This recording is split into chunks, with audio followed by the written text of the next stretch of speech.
I've set up this display of our chocolate collection, and I'm looking forward to sharing it with you. But first, I need some chocolate. See you in the kitchen.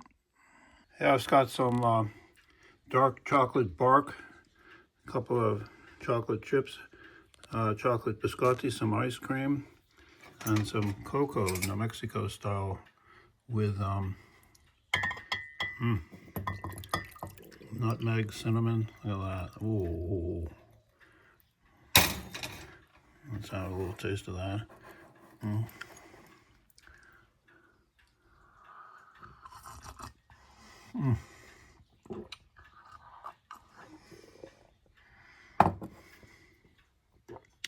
Yeah, here's some chocolate ice cream. Oh.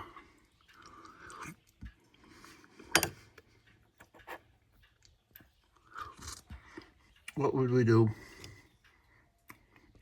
without chocolate in our lives? I don't know. Would life be worth living?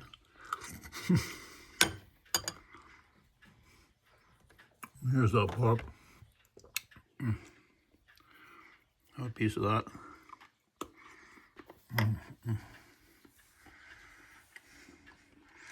Okay, I'm going to finish this and we'll go back to the show. Let's start by visiting with this couple in Belize who do the processing, growing and processing of cacao chocolate in the old way, standard way.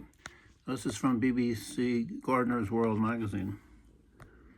Your strength, your arm strength. So so that whenever you're grinding it, it's your energy. Your muscles are pressing it down, and you would do it several times until it becomes very fine.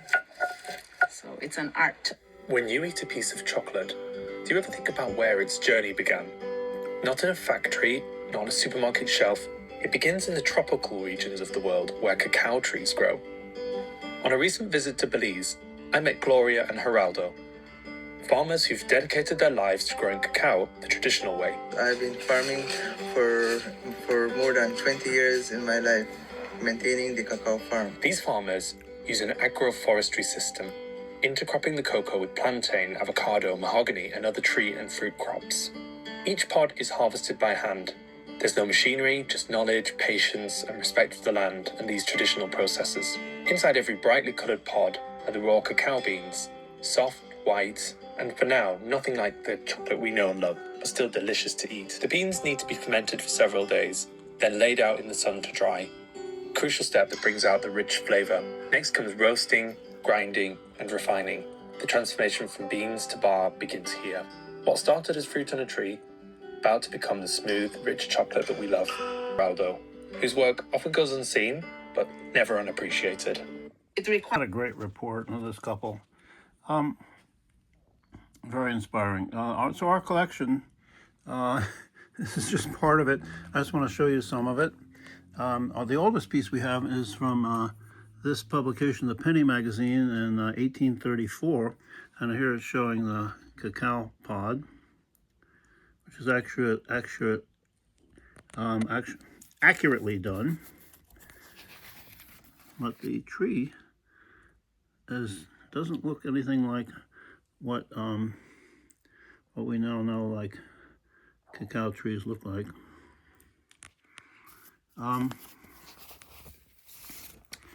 This is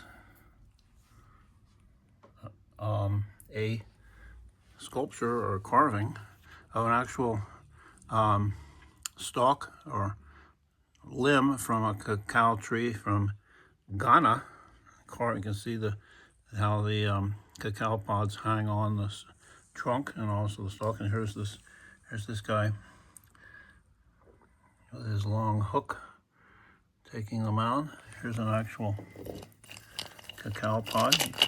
Had this for a long time. You can hear that the cocoa beans inside are all dried like these. Here's a wooden carving of that. There's another one here. And I just want to show you this. This is a crop that is found 20 degrees north and 20 degrees south of the equator. So you see it here's showing a currency banknote from Nigeria. Here's some postage stamps. Togo, these are all in West Africa. New Hebrides, of course, is in the Pacific. St. Vincent's in the Caribbean. What's that? So we can see Western Somalia. This is a mixture. There's Nicaragua of the places that cacao is from. Here's Ghana. Look at this banknote from Ghana. And some postage stamps there. So the range of where the cacao tree grows is known as the Cocoa Belt. And you can see it here. North and south of the equator. These are all places that certainly in the 1950s were producing cocoa beans and for the world market. Here's another map of that. And this shows not only where the chocolate beans, the cocoa beans are from, cacao is grown, but it also shows where the major consumers of chocolate, and you can see in Northern Europe, Belgium, Norway, big consumers of chocolate. And then these are the places where it's produced. You can see North America is not as chocolate crazy as Europeans. Yeah, look at this nice image here of all of this. Here's a woman with her, Mexican woman with her pot of frothy cocoa. Here's a harvest. Look at this kid eating on the raw cocoa beans. There you can see them there. This, by the way, is the cocoa shells. I think they use that as fertilizer. Here's the cocoa nibs. I'm going to move back over here to this book again. This book is from 1952 and 53. Cocoa bean tests. This has been done for Germany. It's in German and English. And they went around and collected cocoa beans and tested them for various properties. You can see there's Java, Ceylon, all these places where cocoa is produced. And these are roasted and eventually made into the various chocolate products we have. I love these little images on each of these maps.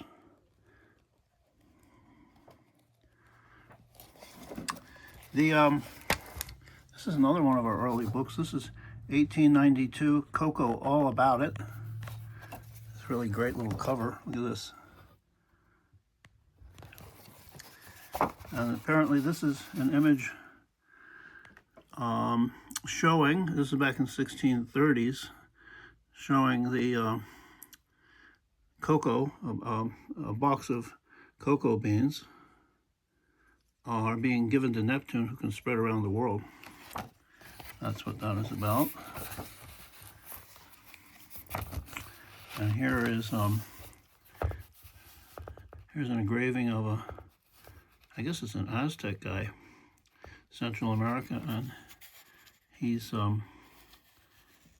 got his cocoa pot, and you see that's the little wand.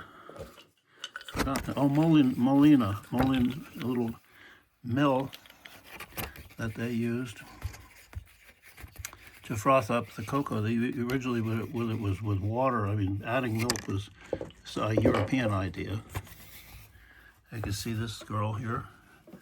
She's twisting this. And one of the ways, traditional ways, was just to, as we saw, to put the muscle power into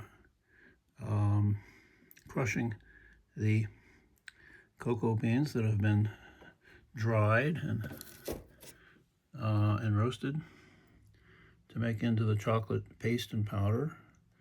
Here's this is a marriage scene, an Aztec marriage scene in which the kind of major marriage was ceremony was part of a having cocoa or a chocolate drink. They would use it with chili peppers and other spices. They didn't actually add sweeteners, as far as we know. But Whitman's, Philadelphia Chocolate Company, and we're going to go into some of the chocolate companies. They definitely have been adding milk and sugar and other things to it. The Spanish brought the chocolate drinking tradition back to Europe, and here you can see these gentlemen are making the cocoa, and they're bringing it to these ladies in a Spanish plaza. Here's a stone statue. I think it's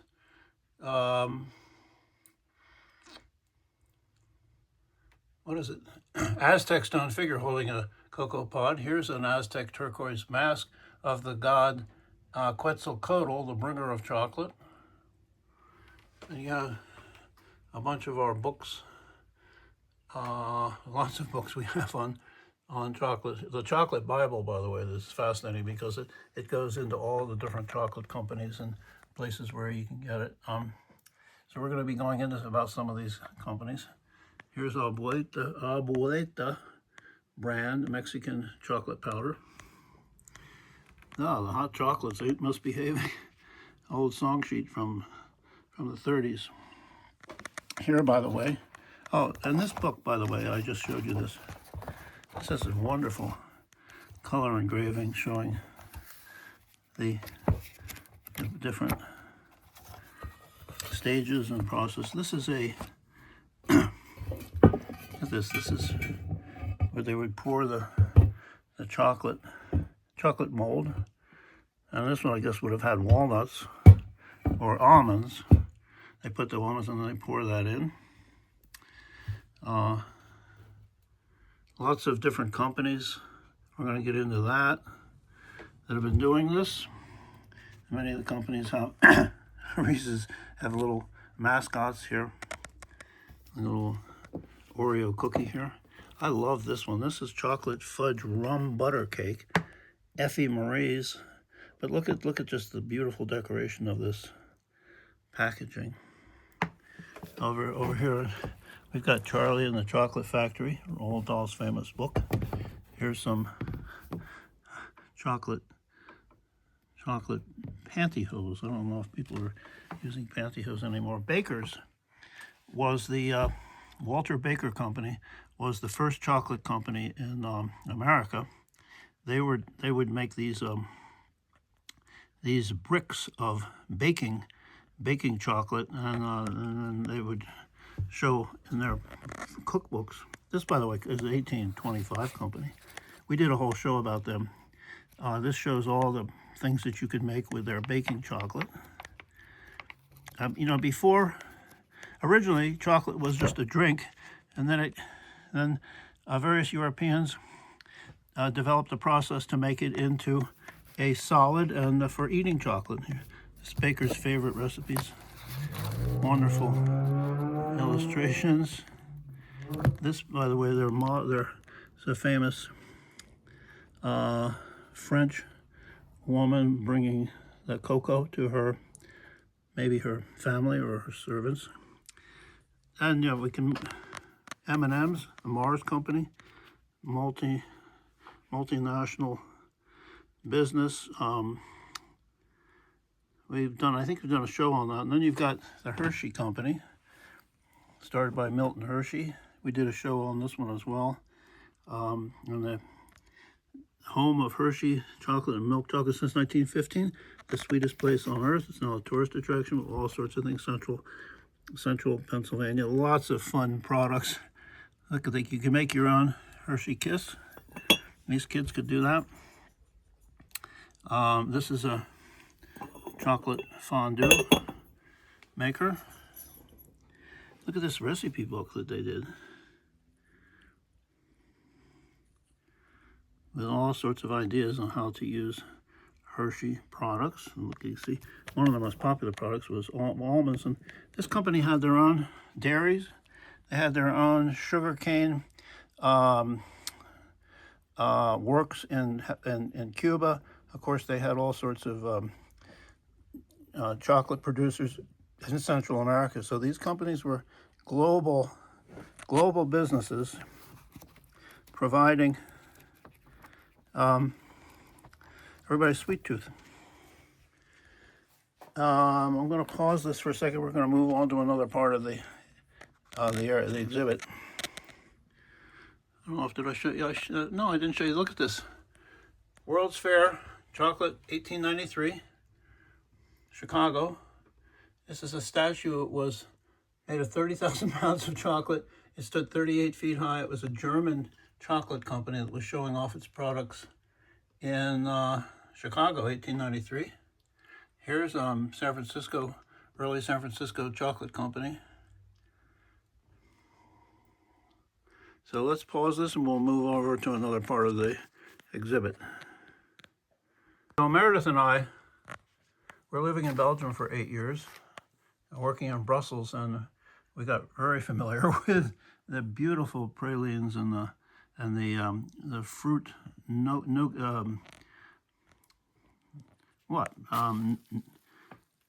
ingredients inside. The Belgians perfected the idea of taking soft fruit-like sugar fillings and putting them into hard covers. Before that, it always had to be more or less a solid interior. Some of these were even almost liquid, so you would bite into them and the liquid would squirt out. Here's a 1990 article in the New York Times about Belgian chocolates. What was wonderful about this is you would frequently be able to see them making them. Maybe in the window, they have these elegant storefronts, and you would be able to select, and some of them had windows onto the street, and you would be able to select which ones you want to be put in these beautiful boxes. Here's some of the list of the names. Some of them are very familiar. Newhouse, Whittimer, Mary's, and of course, Godiva. Everybody would have their favorites. This is the Côte d'Or company.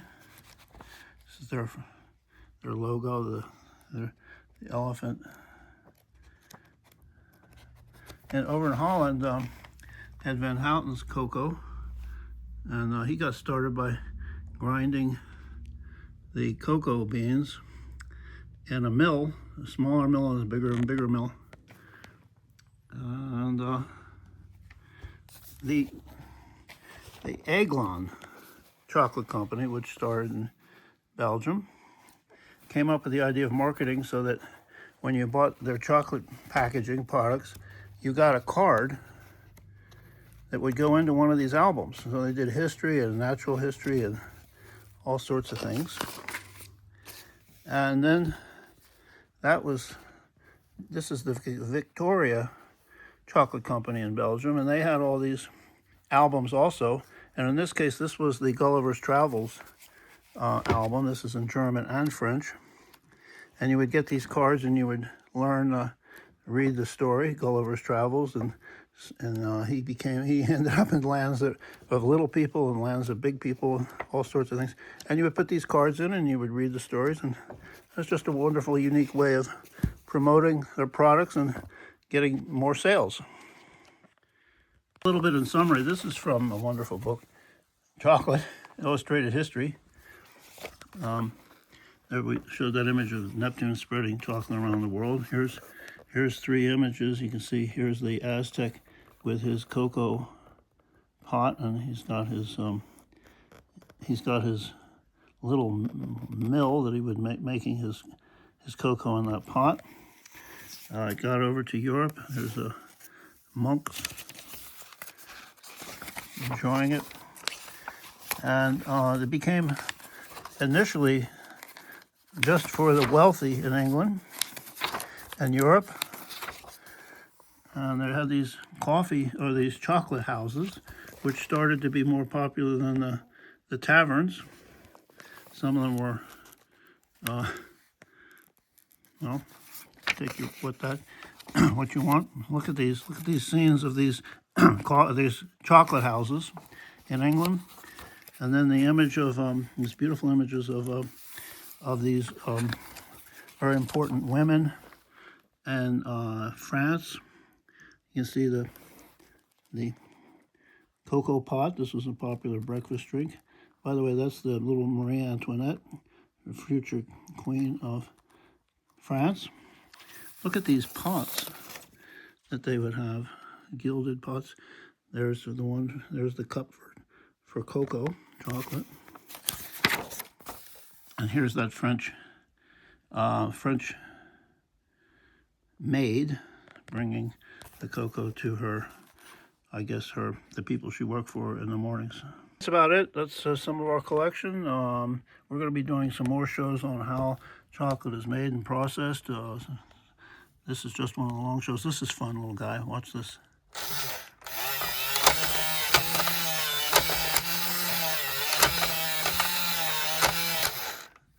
All right. Look, if you like these shows, you can tell your friends. Leave us a message. You can also subscribe. It's free. And we hope to see you again. We've enjoyed sharing you our collections on all sorts of food subjects. And we're going to be doing, what are we doing? Coffee. We're going to be doing grapes. We're going to be doing coconuts. All sorts of shows coming up. We've done over 300 short shows, and this was another one of our long ones. So we'll see you again. I'm going to go back to my cocoa and ice cream. Bye.